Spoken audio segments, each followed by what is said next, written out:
First off, my name is Abdulla. I'm a senior investment analyst at Prudential Financial. It's right now it's one of the largest insurance companies, not just in the U.S. but across the globe. So I've been on the team for 4 years now, and besides my professional experience, I'm really interested in trying to bridge the gap between Uzbeks in our homeland and Uzbeks here in the States as well. So I take a lot of time to do work in that regard as well. And how long have you been enrolled with this society? With this society, I've been involved for 2 years now. Prior to doing work here, I've visited Uzbekistan for many conferences, like the EBRD conference that was last year. And to me, it was a great experience because not only was it one of the first times I've visited Uzbekistan since I left as a kid, but And when was that? it was when I was 3. So for that reason, my English is a lot stronger, but I do love to immerse myself in the Uzbek culture. So during the event, my key takeaway was the markets, which is what I'm interested in finance. It's really developing and opening up in Uzbekistan, and the government, the investors there want to attract foreign capital into the country. And as a Uzbek, I think that's a tremendous opportunity for Uzbekistan compatriots here in the U.S. to support that goal. So you want to be that interlocutor, you want to be that bridge, right? For sure. Just very quickly on the language factor. Yep. So English would be your first language then, right? That is your native language. As a professional, in professional settings, yes. And how much Uzbek do you know? من o'zbek tilida gapirsam bo'ladi, lekin bir xil so'zlar qiyinroq. So I'm more comfortable speaking O'zingizni yaxshiroq English. tushuntirasiz, tushunarli. Tushunarli. So you came obviously with your parents. How are they? What do they do? How did they come? So my parents, my dad came here around the year 2000. At the time, the rest of our family was living with my mom. We traveled to different countries. We went to the UAE, we went to Turkey, and we all sort of reunited when I was 7. 2005, we came here to the States, and my dad, like obviously he's super involved with the Uzbek society here, and I think that's great. That's something that I want to take on like in the coming years as well. And my mom, she loves working with fragrances, so she has a job at Macy's. You're growing up in a family that is active within the Uzbek community that helped you stay connected, Yep. you know, with the roots, right? With the Uzbek roots. But at the same time, you represent that generation who grew up here, who are more American than other Uzbeks around you. Where do you find that balance? Have you been able so far to find that golden mean that we were discussing with your father earlier? Because there is a pressure on Uzbek kids to be Uzbeks as much as possible, 100%. while you also need to deal with this reality here, Yes. right? You need to fit in here, you need to fit in school, at work. So are you comfortable being an Uzbek American at this point? 100%. It's something that I'm comfortable sharing, not only in personal settings, but professionally as well. I always tell my colleagues about these sort of events that I do. And you are right, you have to sort of, if you're living in the US, you need to fit in to be able to do well in your career. But at the same time, in terms of keeping the culture, me personally, it's important for me to obviously marry a girl from Uzbekistan, keep that nationality, That matters for you. 100%. So it's a balance, and if you're sort of focused on keeping that balance, it's something that can work. Going forward, talking about the future, Yep. we are about to see another presidential election here. We know that New Jersey, and you've always lived around here, Yes. right? So this is a Democratic state. It's not a swing state. Who are you voting for, if you don't mind sharing that? Or, I mean, Sure. How much do you care about the ongoing political presidential campaign? For sure. Regardless of who you vote for, you have to understand politics. And in my view, I do think we have 2 strong candidates.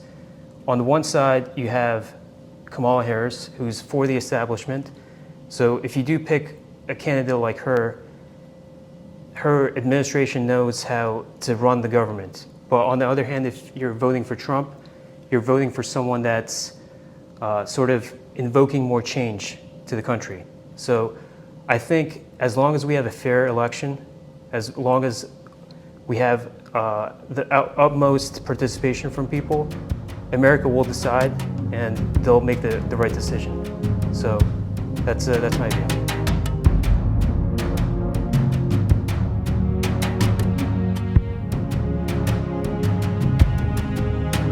Shahzod Xayrullayev necha yildan beri Amerikada yashaydi?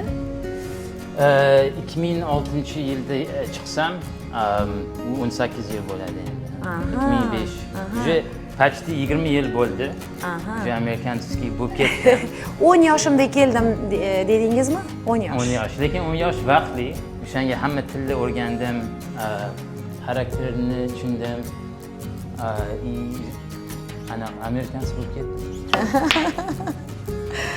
Endi mana qarang, amerikalik bo'lish va o'zbek bo'lish nima degani? Chunki bilishimcha har ikkalasini aks ettirishingiz kerak. Endi adangiz bilan gaplashdik, ular juda bu haqda jiddiy gapirdilar. Ya'ni Amerikada katta bo'layotgan farzandlarimiz albatta O'zbekiston uchun kuyinishi kerak, O'zbekistonni sevishi kerak deb. Lekin siz amerikaliksiz.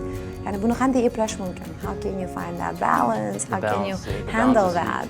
So my dad does a fantastic job of making sure you're playing both sides because, as he mentions, it's very easy to kind of fall and become American, kind of not fall to the depths, but just be completely influenced by it.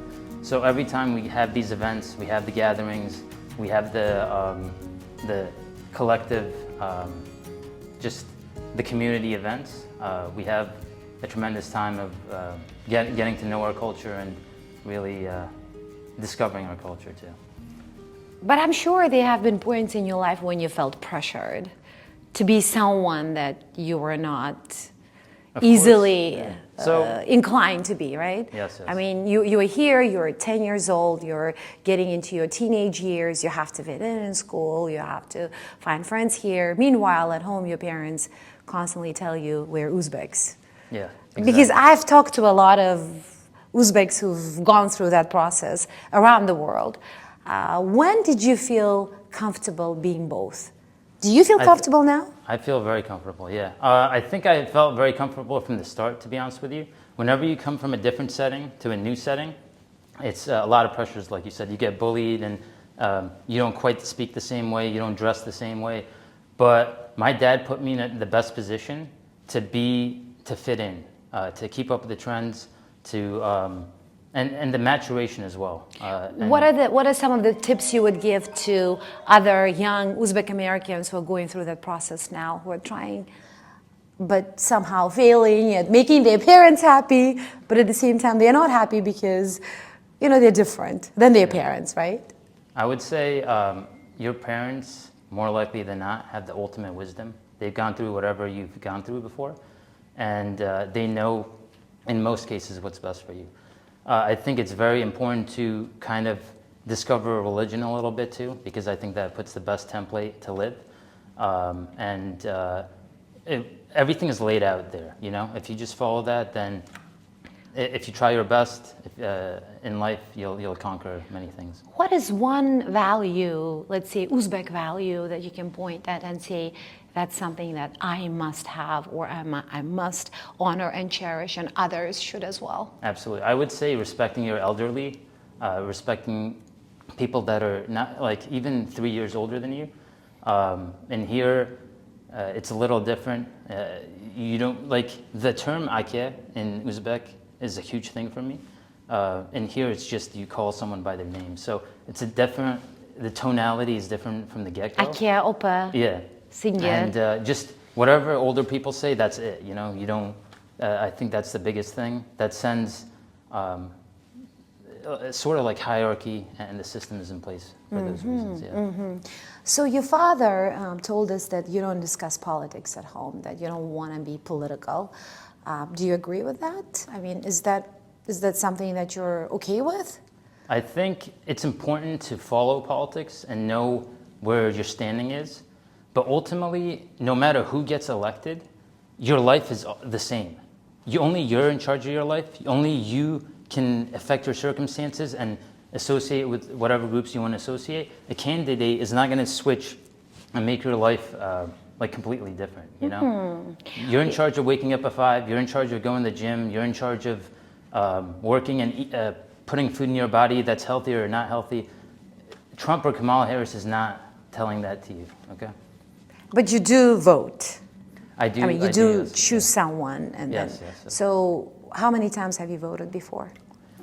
A couple times, I would say, and it's important to participate in the voting process. I'm not saying don't do that. That's like one of the biggest rights we have as in this country. And but in terms of getting into like activism and grassroots movement and kind of going fanatical, I don't think that's very worth the time that you put in. It's important to have strong ideals and convictions and stick to them, but I think a lot of things in life require your attention, like family and work and school and sports, than to get into those kind of groups. Mm-hmm. What do you do? I help people. That's a great answer. Yes, I love helping people. I love being there. What sector are you in? I'm in medical. Okay, wow. Are you a doctor? No. But I deal with doctors all the time. You work in the healthcare sector then? Yes. Okay. I'm in medical sales, and I help dentists get them whatever they need for their procedures and surgeries.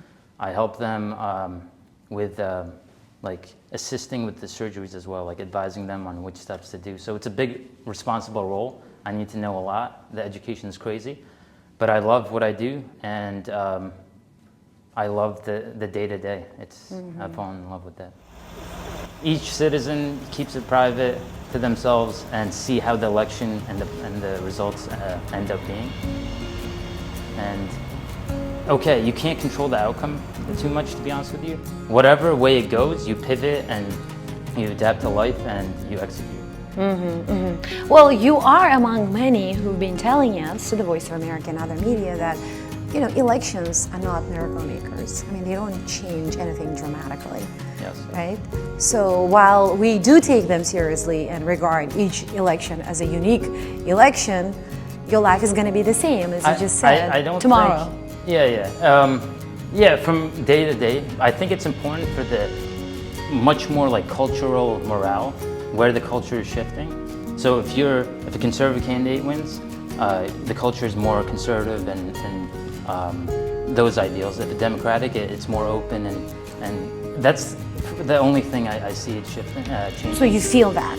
You do the culture, get to notice. Amongst the community and the feeling of the nation. Wonderful. Yes. Thank you. Absolutely. Thank you very much. And thank you for giving us a voice. You guys have a very big following, and you guys give us a very good platform to voice our opinions and to kind of give her the outlook and views and things like that. Thank you very much. Wonderful. Yeah. Happy to do our job.